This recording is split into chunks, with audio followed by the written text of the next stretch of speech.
اولا میں کچھ باتیں ذکر کر دوں کیونکہ بہت سارے لوگوں کو یہ باتیں بڑی کڑوی لگتی ہیں اور کہتے ہیں کہ جی یہ جو ہے مولانا صاحب نے کیا کہہ دیا، یہ کہاں سے آ گیا۔ اس سے قبل یہ کہ آپ ہماری پوری گفتگو جو ہو چکی ہے، جو اگر مثال طور پروگرام یہاں سے دیکھ رہے ہیں ان کو پہلے وہ سننی چاہیے، پھر بھی احتیاطاً میں مزید 2 جملے یہاں پر ایڈ کر دوں۔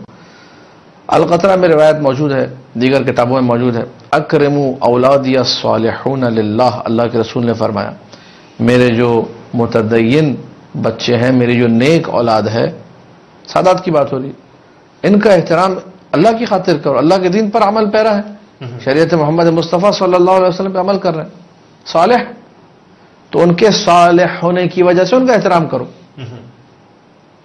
وَأَكْرِمُوا أَوْلَادِيَ الطَّالِحُونَ لِي، اور وہ لوگ جو کہ گناہگار ہیں میرے بچے ہیں، سید ہیں، ان کا احترام اس لیے کرو کہ مجھ سے نسبت ہے ان کی، لی میری خاطر، کہ بھائی فرزند رسول ہے، فرزند زہرا ہے، سادات میں سے رضوی، زیدی، نقوی، تقوی، اس کا سلسلہ نسب ان سے ملتا ہے، اس وجہ سے اس کا احترام کرو۔ شیخ بہائی رحمۃ اللہ علیہ کو کسی سید سے ملنے جانا تھا اور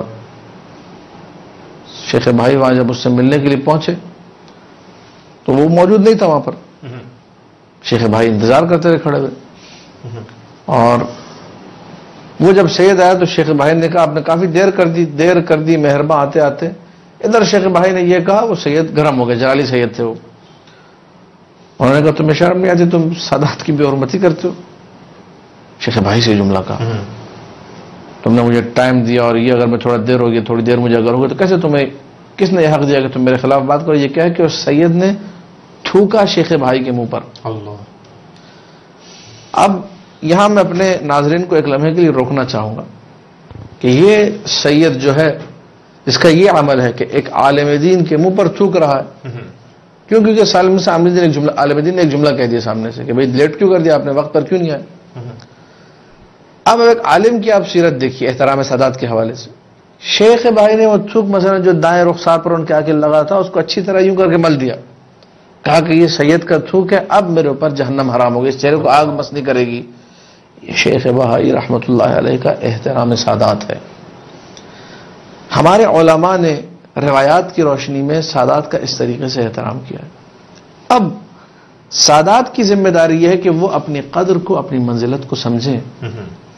جہاں پہ سادات کا اتنا احترام ہے وہاں بعض روایات میں یہ بھی ملتا ہے کہ اگر ایک عام شخص گناہ کرے تو اس کو 1 کوڑا لگنا ہے، لیکن اگر سید نے گناہ کیا تو اس کو سزا بھی ڈبل ملے گی، کیونکہ جس کا عزت جو بڑی تھی تو مصیبت بھی بڑی، عزت زیادہ ہے، احترام زیادہ ہے۔ آپ نے گناہ کیا، اپنی منزلت کو سمجھیں، آپ فرزند رسول ہیں، کس گھرانے سے آپ کا تعلق ہے؟ کسی امتی، میں امتی ہوں، میرے گھر سے اگر عورت، نعوذ باللہ خدا ہمیں سب جو ہے نا قبیح اور بدترین عمل سے بچائے، میرے گھر سے اگر میرے گھر کی کوئی عورت بے پردہ نکلتی ہے، حرام کام میں برا ہے، لیکن اگر یہی سید کے گھر سے نکلے تو صرف برا نہیں ہے، بہت ہی برا ہے، بدترین ہے۔ پردہ چلا آپ کے گھر سے، سادات کے گھر سے چلا ہے، رسم پردہ داری آپ کے گھر کی ہے، آپ کے گھر میں پردہ نہیں ہوگا، آپ کہیں جی میں سید فلانا فلانا فلانا رضوی، میں سید نجیب الطرفین ہوں۔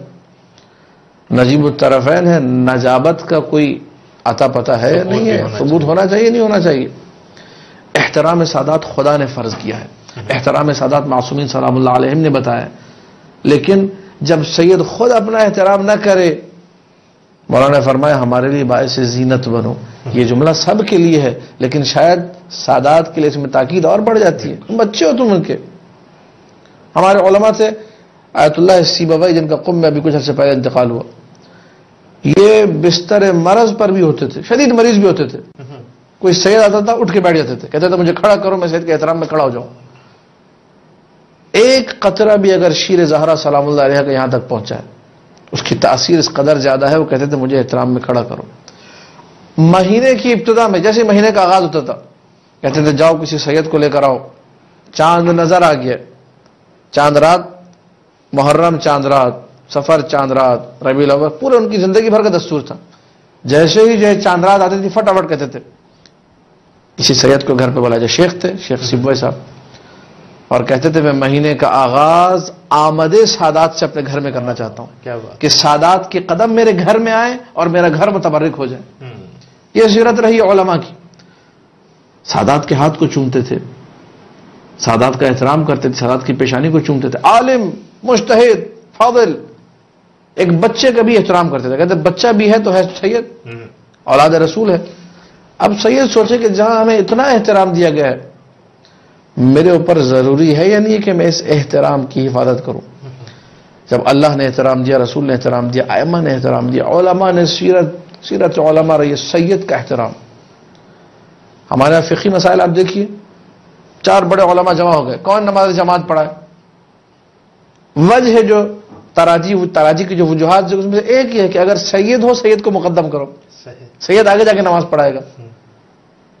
غیر سید اگر نماز پڑھائے تو اس کے بعد لوگوں سے رابطے اپنے توڑ لیتے ہیں کہ سید کا احترام کیوں نہیں کیا. ہمارے یہاں بصرہ میں شیخ صاحب بتا رہے تھے کہ بصرہ کے مومنین کا یہ عالم ہے کہ اگر گاڑی میں شیخ اور سید بیٹھے ہوئے, سید اگر پیچھے بیٹھا ہو اور شیخ آگے بیٹھ گیا تو اس شیخ کے پیچھے لوگ نماز نہیں پڑھتے. پھر یہ کیسا شیخ ہے, اس کو سید کا احترام نہیں ہے.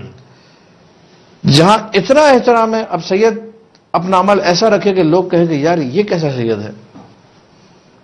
شریعت نے اتنا احترام دیا اور یہ اپنے اس پروٹوکول کا جو من جانب اللہ ہے, ایک رتی برابر جو ہے خیال نہیں رکھ رہا, اس کی پاسداری نہیں کر رہا. فلذا سادات کرام سے دست گزارش ہے کہ ہم تو امتی ہیں, ہم تو شیخ ہیں, فائدہ مانگنے والے. آپ لوگ جو کہ سید ہیں, جو اولاد رسول ہیں, جن کو نسبت ہے محمد مصطفیٰ صلی اللہ علیہ وآلہ وسلم سے, جن کی نسبت ہے فاطمہ زہرا سلام اللہ علیہ سے, جو نقوی ہیں, جو رضوی ہیں, جو زیدی ہیں, جو جعفری ہیں, کسی بھی امام سے آپ کی نسبت ہے, نجیب الطرفین ہے, غیر نجیب الطرفین, باپ کی طرف سے جو بھی حضرت ہاشم تک پہنچے وہ سید ہے. کوئی بھی سید ہو, خدا را اپنے عمل کو ایسا بنائے, اپنے کردار کو ایسا مضبوط کرے کہ پورے علاقے میں احترام ہو کہ بھئی یہ سادات کا گھرانہ ہے.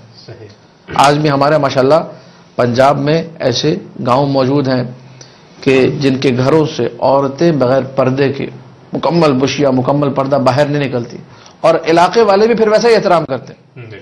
بڑے سے بڑا اوباش ان گاؤں میں, مجھے معلوم ہے ان گاؤں کے بارے میں, ان علاقوں کے بارے میں. سید کے گھر کی عورت نکلتی ہے, سب اپنے رخ دیواروں کی طرف کر لیتے ہیں, پورا گاؤں احترام کرتا ہے, سر جھکا لیتے ہیں کہ بھئی سید کے گھر سے عورت نکلی, اس کا احترام ہے. یہ احترام کیوں ہے؟ سید نے خود اپنا احترام کیا ہے. لیکن اگر سید بے پردہ ہو کے بے حیائی کا ثبوت دے کے باہر نکلے, نستجیر باللہ, خدا ہمیں اس گناہ سے بچائے, تو پھر اٹھنے والی نگاہیں اٹھنے لگتی ہیں کہ بھائی جب یہ خود نہیں چاہ رہے تو ہم کیوں کریں. فلذا احترام جو آپ کو دیا گیا ہے اس کو اپنے پاس رکھنا, پاس احترام, ادب کا پاس رکھنا, یہ آپ کی بھی ذمہ داری ہے. فلذا اپنے عمل کو اچھا کریں, اور اس کو بھی اس باب سے انسان سوچے کہ اگر میں نے بے پردگی کی, میں نے برا عمل رکھا, میں نے بد اخلاقی کی, تو بات سارے سادات پر جائے گی کہ بھئی سید خراب ہے, نعوذ باللہ من ذالک. ابھی میں نے اپنے گناہگار کانوں سے کئی لوگوں سے جملہ سنا کہ بھئی سید تو ایسے ہو گئے. یہ جملہ بھی جو ہے بولنا حرام ہے کہ سید تو ایسے ہو گئے. سادات کی نسبت رسول سے نہیں بولنا چاہیے, لیکن یہ کہ جملہ بولنے کا موقع دیا کس نے؟ انہی سیدوں نے دیا جن کا عمل ٹھیک نہیں تھا, کہ 4 زبانیں اٹھے اور کہیں سید ایسے ہوتے ہیں. ہونا یہ چاہیے تھا کہ سید ہیں بھائی, ان سے اچھا کوئی نہیں ہے. سید کو سید رہنا چاہیے, سید کو سردار رہنا چاہیے, سرور رہنا چاہیے, آقا رہنا چاہیے. تو جملہ یوں زبانوں پہ آنا چاہیے تھا کہ جی یہ تو سید ہے, ان کا عمل دیکھیے, ان کے جیسا کون ہو سکتا ہے, یہ تو سید ہیں, ہم کہاں اور یہ کہاں, ان کا مقام اتنا بلند ہے. آج نعوذ باللہ کوئی آ کر اٹھ کر یہ کہے کہ سید تو مثلا ہوتے ہی بے عمل ہے, نستجیر باللہ نہیں, سید پاکیزہ ترین, شریف ترین, مقدس ترین مخلوق, یہ احترام من جانب اللہ ہے. برحمتک یا ارحم الراحمین, وصلی اللہ علی محمد و